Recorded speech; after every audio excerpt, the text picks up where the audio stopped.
She flew to Kenya for love, but days later, her bank account was empty. Her hands trembled slightly as she zipped her suitcase shut. "I know this sounds crazy," she whispered to her reflection in the mirror. "But what if it's real?" Marilyn Thompson, 71 years old, retired schoolteacher from Scottsdale, Arizona, was about to do something not even her closest friends believed.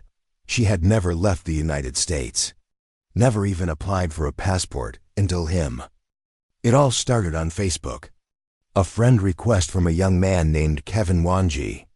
Profile picture, warm smile, deep brown eyes, shirtless by the beach. Harmless, right? He called her my angel, every morning, every night, and when he said, "Marilyn, if I could hold you just once," she believed him. Her grown children rolled their eyes. Her neighbor Shirley even laughed to her face. "Girl, you think this boy in Kenya loves you? Please." But Marilyn didn't care. She hadn't felt seen in years. And now she was sitting at JFK, boarding pass in hand, gate 36A. Flight to Nairobi, now boarding. She took a deep breath. "I'm not dying in this house alone," she said. "Not without knowing if this is real." As the plane took off, her eyes filled with tears, not from fear, but from hope. She stepped into the Nairobi heat, the air thick and humming with life. The moment the airport doors slid open, it hit her dust, warmth, noise. Honking horns, shouting voices, the scent of grilled meat and car exhaust. Marilyn clutched her small purse closer to her chest. Her eyes scanned the crowd until they landed on him. Kevin. Tall, dark skin glowing in the sun, white t-shirt stretched across his chest, sunglasses pushed up in his hair. He smiled, wide and welcoming, then walked toward her like they'd known each other forever. "Hey, my queen," he said softly, wrapping his arms around her. She let him. She didn't even think, her body just moved. He smelled like cologne and sunshine. They didn't talk much in the taxi. Kevin kept one hand gently resting on her knee. The driver glanced at them in the rearview mirror, but said nothing. Outside the window, the city rushed past in blurs of color-open markets, tin-roofed shops, boys running barefoot, old women selling mangoes. Everything moved fast, alive, unpredictable. "You tired?" Kevin asked. "A little," she said. "You don't need that hotel," he said quickly, almost too casually. "My aunt has a spare room, clean, quiet, and safe. You're family now." Marilyn hesitated for a second, but his tone made it sound like declining would offend him. Besides, wasn't this part of the experience? "Okay," she nodded. They turned off the main highway. The road narrowed, dust kicking up behind them. Chickens scurried out of the way. The buildings looked older here, rusted metal gates and sun-faded walls. Finally, they stopped in front of a small yellow house. A woman came out barefoot, wiping her hands on her dress. She smiled broadly, showing a few missing teeth, and hugged Marilyn tightly without a word. Inside, the house was modest cement floors, a worn couch, a curtain instead of a door. Kevin showed her to a small room with a mattress on the floor and a flickering bulb overhead. "You rest now," he said gently, brushing a strand of hair behind her ear. "Later, I'll take you somewhere special." Marilyn smiled, but her fingers tugged nervously at her shirt sleeve as he walked away. The curtain swayed for a moment in the breeze, then fell still. Marilyn woke to the sound of children laughing outside and the distant call of a rooster. For a moment, she forgot where she was. Then she saw the concrete wall, the mosquito net, the single suitcase by her feet. Right, Kenya. She rubbed her eyes and stepped out into the main room, where Kevin was already waiting with 2 cups of tea. "You sleep good?" he asked. She nodded, unsure of what time it was. He handed her the tea, milky sweet strong. It calmed her more than it should have. Then, without warning, Kevin took her hand and said, "Come, I want to show you something." They walked for 10 minutes down red dirt paths, past corrugated iron fences, little kids yelling Mazingoo. As they passed, Kevin laughed and waved. Marilyn forced a smile, her cheeks hot. They reached a small hill. At the top stood a broken stone structure ruins, overgrown with vines and thyme. A half-collapsed church, Kevin explained. He climbed up first, reaching back for her hand. "Careful," he said. "Don't look down." She didn't. She looked at him instead. They sat on the edge of the wall, overlooking the sprawl of tin roofs, green patches and dust. The city stretched out like something ancient and alive.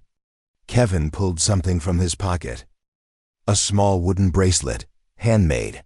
"For you," he said simply. "To remember who you are with." She slid it on. Tight. A little too tight. Then his voice dropped.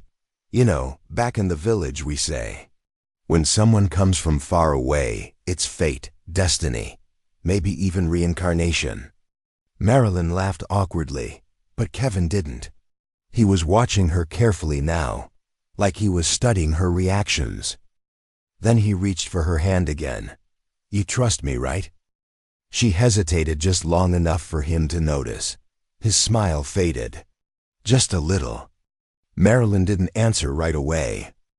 Instead, she looked at their hands, hers pale and shaking slightly, his dark and firm, a small scar across the knuckle. "I don't know," she said finally. I want to." Kevin looked away, lips pressed tight. For a moment, all she heard was the distant sound of a motorcycle revving in the valley. Then he stood up. "I'll take you back," he said, brushing dust off his jeans. The walk down was silent. When they reached the house, Kevin didn't go inside. He sat outside under the shade of the banana tree and pulled out his phone. Marilyn stood at the doorway for a moment, unsure. She opened her mouth and closed it again. Inside she paced. The walls felt closer, the fan louder. She pulled out her phone to text her daughter, but there was no signal. She turned to the window and saw Kevin still sitting there, staring at something on his screen. He didn't look up. That night, at dinner, everything felt colder. Kevin barely spoke. He kept checking his phone. Then, finally, he said it. "My cousin has a place by the coast. Diani Beach. Beautiful.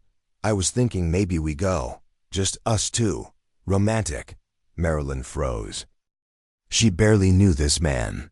She had come for a vacation and adventure, not for this.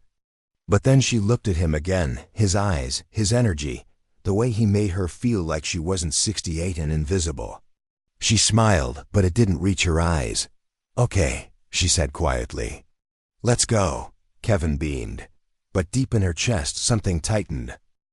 They left early the next morning. Kevin had borrowed a dusty white van from a friend, family, he said, though Marilyn wasn't sure what that meant anymore. The ride was bumpy, the heat rising from the road in waves.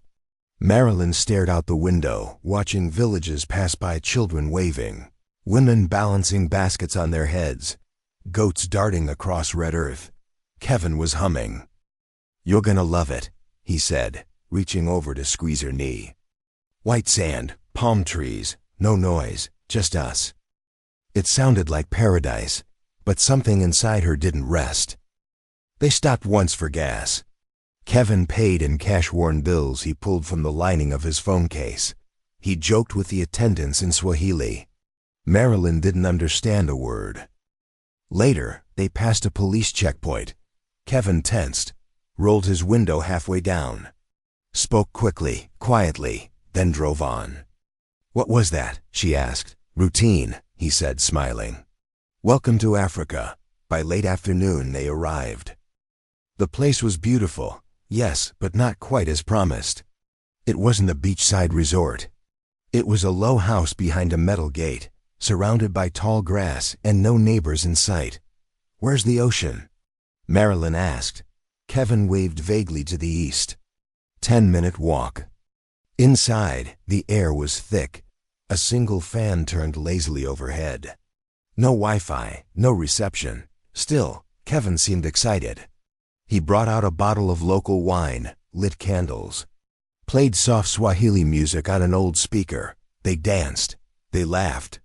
And when he kissed her that night, Marilyn didn't pull away. She told herself it was love. She told herself it was real. But later, when she got up to use the bathroom, she saw Kevin whispering into his phone back turned, voice low, serious. And for the first time since she landed in Kenya, she was afraid. The next morning, Marilyn woke up alone. Kevin was already outside shirtless, chopping wood behind the house. Sweat glistened on his shoulders. He smiled when he saw her. "Breakfast in 10, babe," he called. It all looked so normal. Fresh mango, eggs, tea. He even brought her flowers, tiny yellow ones he said were lucky. "You like it here?" he asked. She nodded. "It's peaceful." But that peace didn't last. When she tried to call her daughter, the call wouldn't go through. No signal, not even a bar. "Wi-Fi?" she asked. "Tomorrow," Kevin promised. "I'll take you into town." That town never came. Each day passed in a haze of sunshine and routine. Kevin cooked. Kevin kissed. Kevin told stories of his childhood.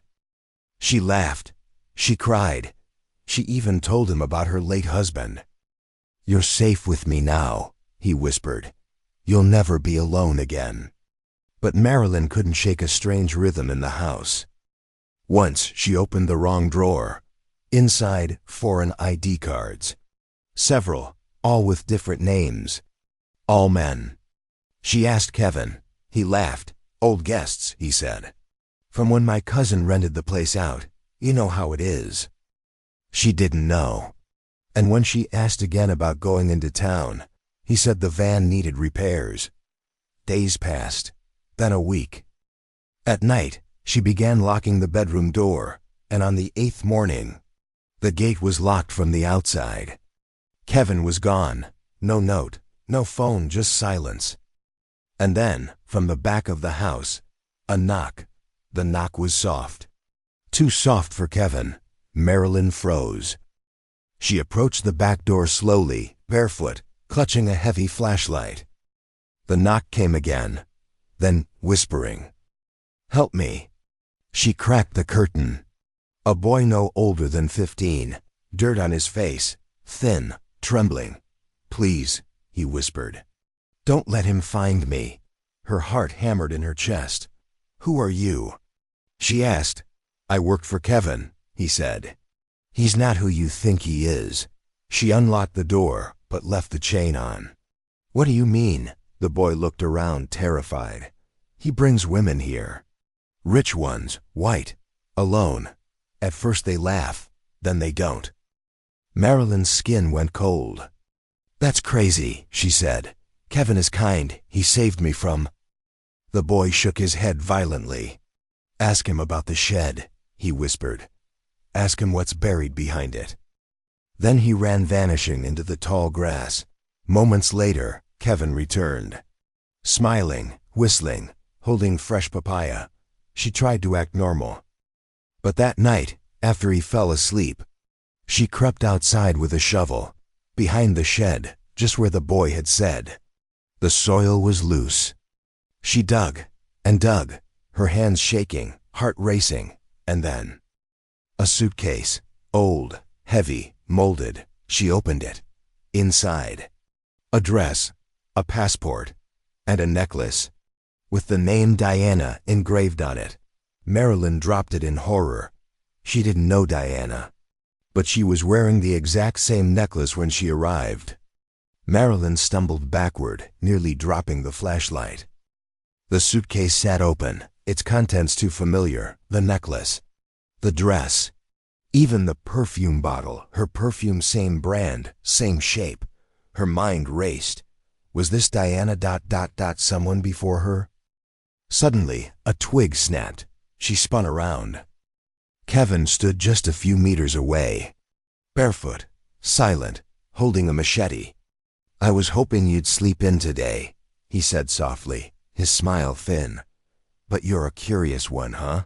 Marilyn couldn't speak. Her throat felt paralyzed. Kevin stepped closer. You saw the boy, didn't you? She nodded, barely. He sighed. Should have buried him deeper. Then the flash of steel. She turned and ran into the jungle, barefoot, blood pounding in her ears. Vines tore at her arms. Branches slashed her face. Behind her, Kevin moved quickly, but not in panic. He knew this terrain. Every route, every trap, every shortcut. Marilyn reached a narrow river. She could cross or hide. She chose neither. Instead, she doubled back, around the slope, past the jackfruit tree, toward the old truck Kevin had shown her on day 2. She ripped open the door. Keys? No. Battery? Dead. But under the seat, a satellite phone, covered in dust, but blinking. 1 bar. Her hands trembled as she dialed 911. Static. Then, "This is Nairobi Emergency Dispatch. Please state your location." I don't know Kevin. He's trying to..." A loud crash behind her. Kevin had found the truck. She screamed. But the line stayed open. "Ma'am, stay on the line. Help is being routed to the last pinged tower." But Kevin was already at the window. Smiling. "I warned you," he whispered. Marilyn didn't hesitate. She threw the phone at Kevin's face hard. It bought her exactly 1 second. She kicked open the opposite door and rolled out, skin scraping against gravel. She didn't scream, she ran. Behind her, Kevin growled not like a man, but like something hungry. The jungle swallowed her again. Branches whipped past. She followed no path, just instinct. Her foot caught a root. She crashed, rolled, kept going. In the distance, voices, people. She shouted, "Help, please!" No answer. Only drumming, deep rhythmic pounding, not music ritual. She burst through the trees into a wide clearing. A dozen Maasai warriors stood around a fire, faces painted, spears in hand. Everyone froze. Kevin emerged seconds later, wild-eyed, panting. He saw the warriors hesitated. One of the elders stepped forward, tall, silent. He looked at Kevin, then at Marilyn. Kevin raised his machete. It was a mistake. In a blur, the warriors closed in, not with rage but purpose. The machete clattered to the ground. Kevin was on his knees, then on his face. Marilyn dropped to the dirt, sobbing. She didn't know what they'd do with him. She didn't care. A woman offered her water. Another, a shawl. Then she saw it painted on one of the shields near the fire. A woman's face, pale, necklace, same as hers. "Diana?" she whispered. The elder nodded. "You're not the first," he said in perfect English. And for the first time in days, Marilyn didn't feel alone. They let her rest in a round mud hut with a thatched roof. The air inside was warm, earthy, safe. Outside, the drumming had stopped. Silence wrapped around her like a blanket. She clutched the necklace again, Diana's necklace. The old Maasai elder entered without a sound. He didn't sit, just stood beside the doorway. "You knew her?" Marilyn asked, her voice hoarse. The elder nodded. "She came here, like you. Different pain, same eyes. What happened to her?" He paused. "She stayed too long in love with a man who lied." Marilyn looked away. "She was my sister. She disappeared 3 years ago." "Yes, and when she tried to leave, the boy turned into a wolf." The metaphor struck her like lightning. "Kevin." "But we buried her," the elder added. "She was not alone when she died." Marilyn's knees buckled. "Died." The elder handed her something wrapped in soft cloth. She opened it. A journal. The name Diana M. Cartwright etched into the leather. Its pages filled with notes, drawings, Kenyan landscapes, and names. Dozens of them, all women. Each name had 2 lines underneath it. Arrival date. Disappearance date. Every few pages, the same phrase repeated in bold letters. It always starts with love. But it never ends that way. Marilyn felt her stomach twist. She wasn't the only one. Kevin had done this before. And Diana had tried to warn someone. Now it was Marilyn's turn to decide what came next. Would she fly home? Would she fight back? Or would she vanish like the others? She closed the book. The answer would come, but not tonight. Tonight, she needed rest. Tomorrow, the real journey would begin. Marilyn stood in the dusty clearing just after sunrise, the leather journal clutched to her chest. Villagers walked past her, some curious, some avoiding her gaze, but one face stood out. A tall woman with a faded Chicago Cubs shirt. Marilyn's heart nearly stopped. "Excuse me, where did you get that shirt?" The woman turned, surprised. "A tourist gave it to me years ago." "Did you know her, Diana Cartwright?" The woman's face changed. A shadow flickered across her eyes. "She came here with a man, said she was writing a book. Disappeared after a few months." That word again. Disappeared.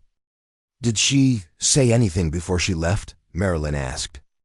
"She was scared. She said, 'He knows I found out.' Then she vanished." The woman looked around cautiously. "Some say he works with the police. Others say it's bigger than him." Marilyn felt the weight of the journal in her hands. These weren't random heartbreaks. They were patterns, predators. She turned and walked back to the hut, her steps faster now. She opened the journal again. One entry was marked with a red symbol, a small triangle. Next to it, Diana had written, "He keeps the phones, the money, the passports. Control isn't loud, it's quiet. It's when you don't even realize you're trapped." Marilyn flipped to the next page. There it was, a photo, blurry but clear enough. Kevin, in a white linen shirt, laughing with another woman. Someone who wasn't Marilyn or Diana. A date scribbled underneath, June 3rd. It was before Marilyn had even met him. Her hands shook. It was all a setup. He'd chosen her, planned this. She was never special. She was just next. Marilyn took a breath, steadying herself. If he thought she was weak, he had no idea who he was dealing with. She grabbed her bag, the journal, and slipped out the back of the hut. She needed allies. And she knew exactly where to start. The next name on Diana's list was only 3 villages away. And if this woman was still alive, she might be the key to blowing it all open. The village of Mbali was quiet, too quiet. Marilyn stepped off the old minibus, her clothes dusty, sweat clinging to her back.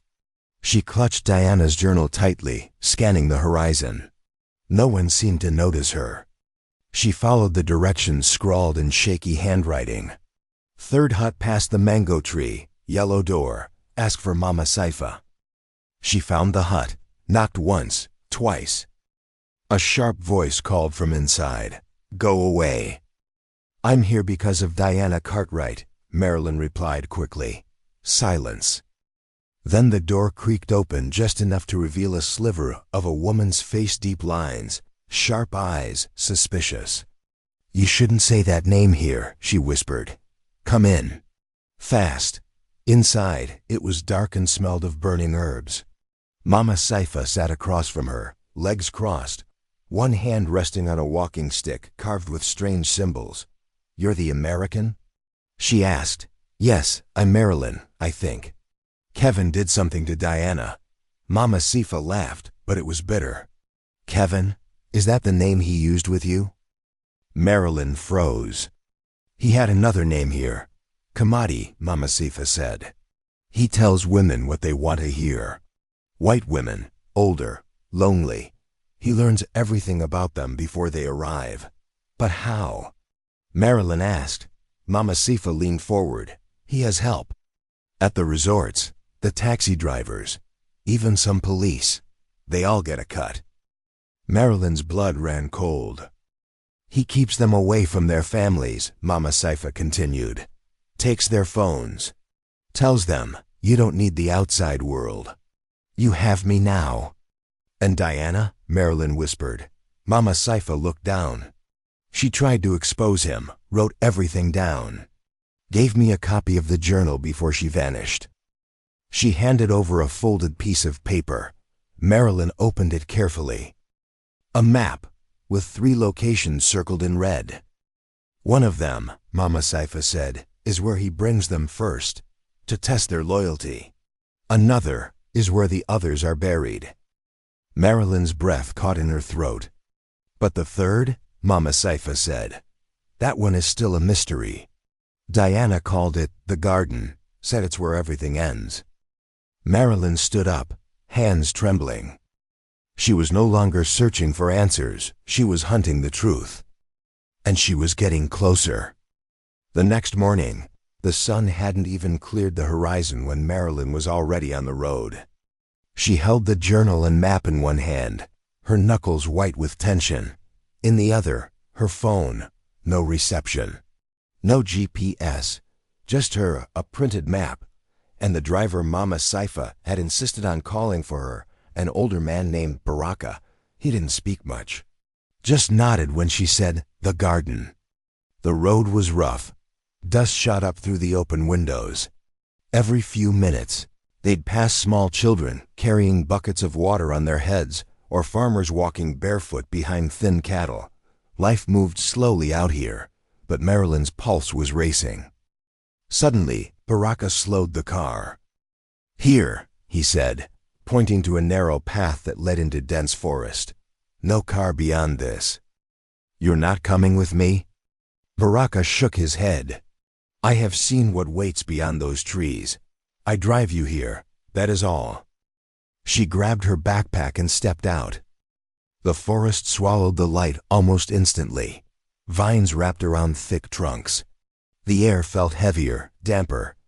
Every step forward felt like a warning. Marilyn looked back once.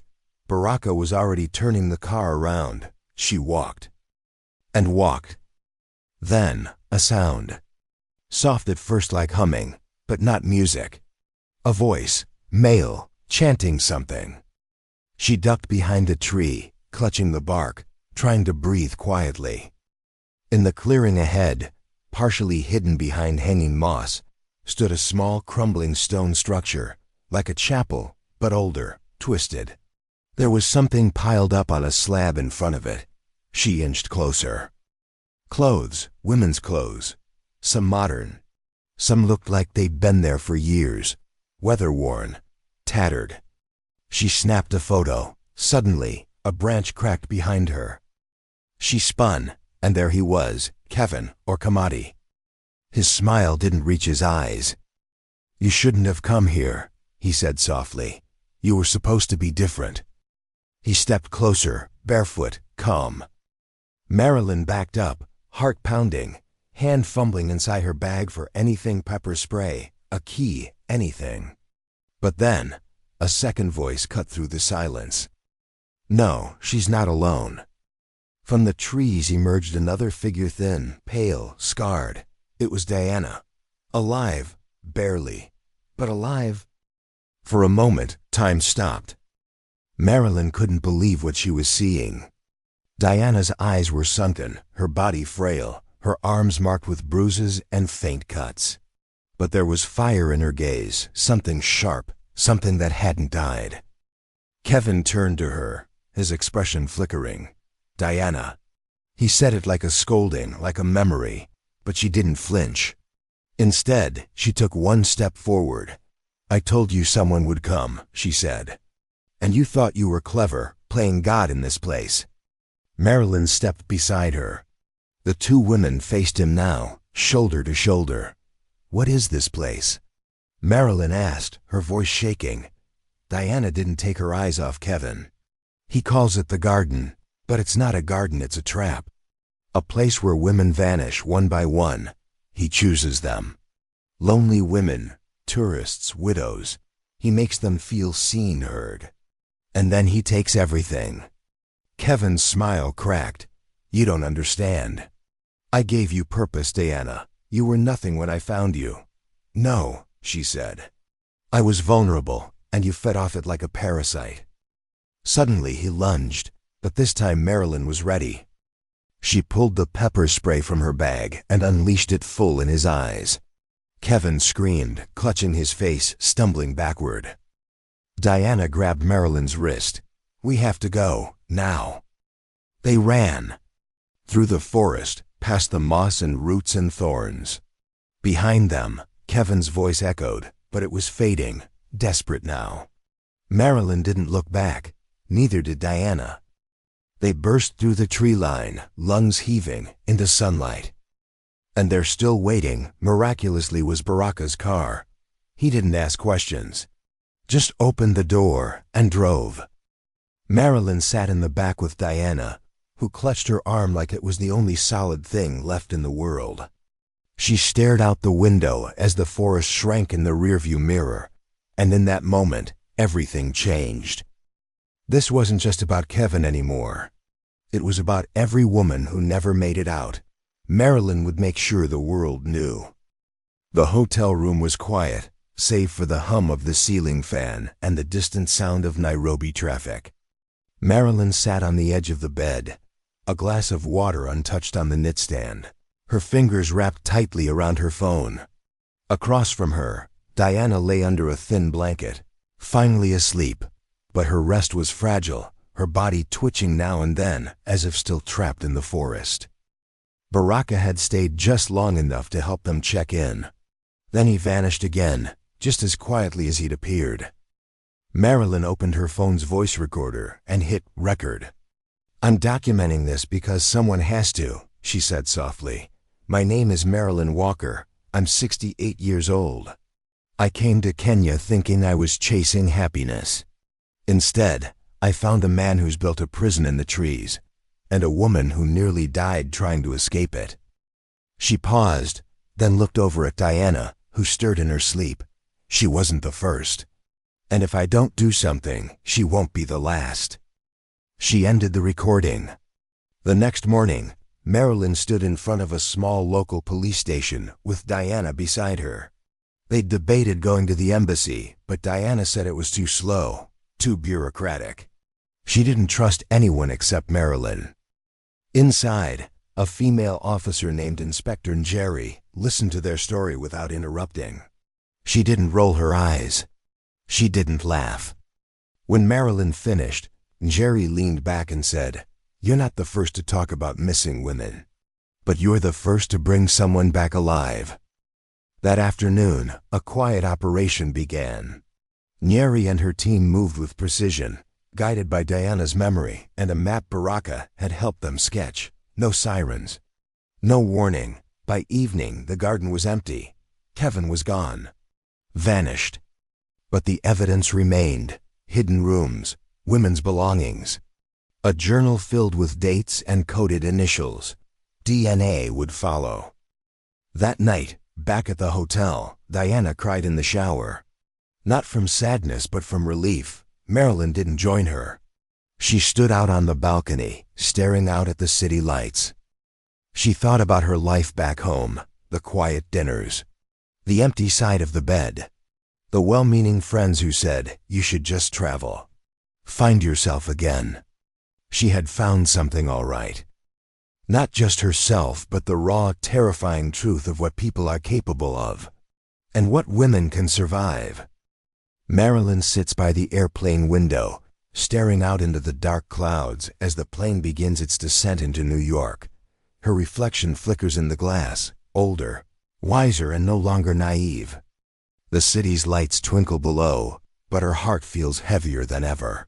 She clutches her scarf, the same one she wore the day she first met Kevin. It still carries the faint scent of ocean breeze and cinnamon.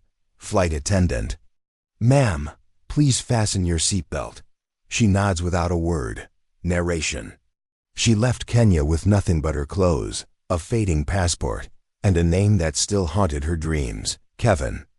As she walks through JFK, a news broadcast catches her eye on a nearby TV screen.